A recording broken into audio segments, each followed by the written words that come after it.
Good morning and welcome to our daily devotional from Pilgrim Congregational Church. I'm Patrick Horn. Very glad to have you with us on this Friday morning. This is March the 1st already? So yesterday was February 29th, so today's March 1st. So very glad to have you with us as we conclude our look at Exodus chapter 20, which is one of the accounts of the Ten Commandments. And just a short announcement, next week we will not have daily devotionals.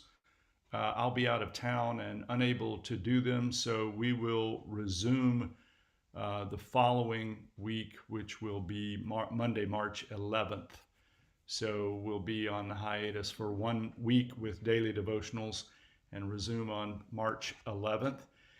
And let's now focus on the last part of the Ten Commandments reported in Exodus chapter 20. We looked at the Sabbath commandment yesterday, and now I'm going to read the last 6, which are all the ones that have to do with personal relationships. So this is 12 through 17 of Exodus chapter 20.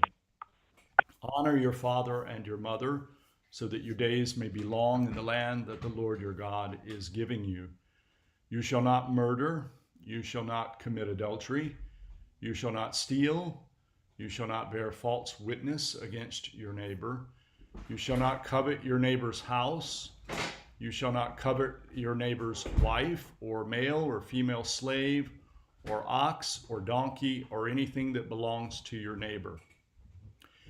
So here, as I said, we have the commandments that have to do with the relationships between people, beginning, of course, with the famous commandment concerning the honoring of your father and your mother. And what I would say about all of these, of course, these do form much of a cultural basis, I suppose, for legal for the laws in many countries, although as it was pointed out earlier this week, the two primary ones that are used as laws are you shall not murder and you shall not steal. The others, there was a time when adultery, I think, was on the books, and there have been attempts to do the other ones as well. And verse 16, of course, can be interpreted as lying, or it might be something more specific having to do with accusing your neighbor of doing something that they didn't do. And then there is, of course, the one concerning coveting, that is coveting meaning wanting so badly that you're motivated to do something about it. And so a whole list of things are mentioned here in verse 17.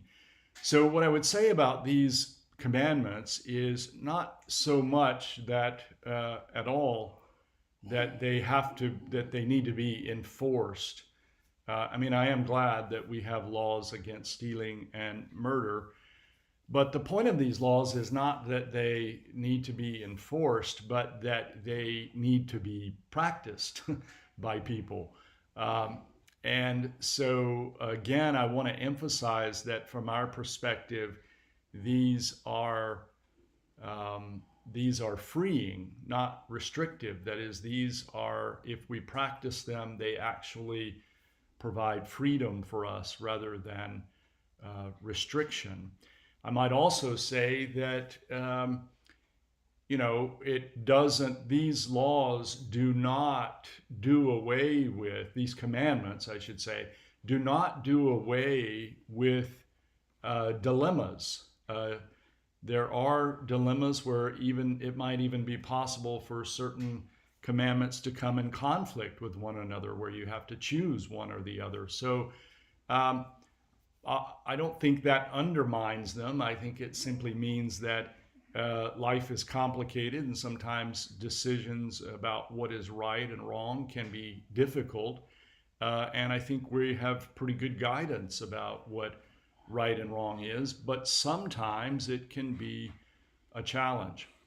And so these commandments don't do away with that, but I think we would emphasize in this case the spirit of the commandments and the spirit of honor and respect and love for one another.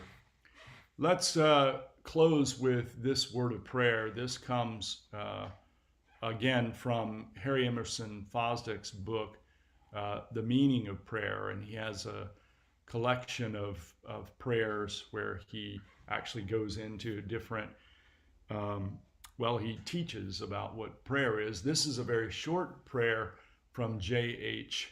Jowett. O Lord, keep us sensitive to the grace that is round about us. May the familiar not become neglected. May we see thy goodness in our daily bread, and may the comfort of our homes take our thoughts to the mercy seat of God. Amen. Thank you for joining me this morning from Pilgrim Congregational Church. I'm Patrick Horn, and I hope that you have a very good day. Goodbye.